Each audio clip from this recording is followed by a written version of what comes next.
Sa magandang araw po muli sa inyo mga kapatid, mga kaibigan.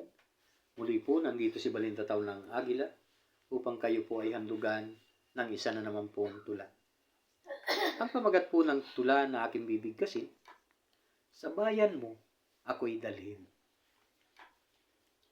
Masama ba ang magmahal, tunay wagas at totoo? Bakit kaya lagi na lang nasasaktan ang puso ko?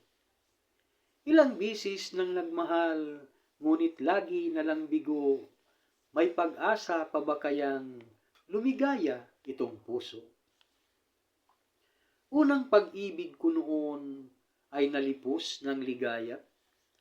Pagkat ramdam na ramdam ko, tunay ako'y mahal niya. Kaming dalawa ay nagsama, kami naging maligaya. Ito pala'y simula lang nitong aking pagdurusa. Pamuli ay may kumatok sa puso kong nakasara.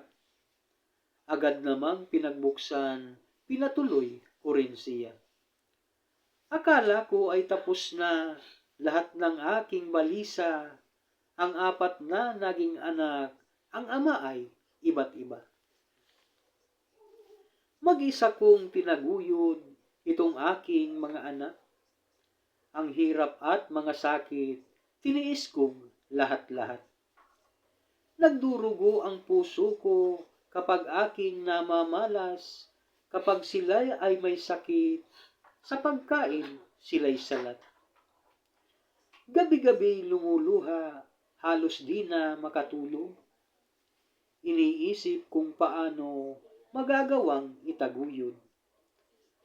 Wala man sa karapatan, nagawa kong manikluhod, dumalangin ng taimtim, habang luhay, abot-abot. Noon ko na naalala isang sugong mangangaral, na dati kong kinukutya, aking pinagtatawanan. Ang babae't lalaki raw, nagsasamang hindi kasal, kaakibat daw ay salot sa kanilang pamumuhay. At nang kinabukasan nga itong sugong mangangaral, sa harap ng aking bahay, nakita kong nagdaraan. Kaagad kong kinausap at aking pinamanhikan, ako po ay turuan nyo, dalisay na mga aral. Ngayon ako ay ganap na isa na ngang taong bago. Maging itong mga anak, sa ama ay hinandog ko. Doon ko na naranasan unti-unting pagbabago, guminhawa na ang buhay, may magaang na trabaho.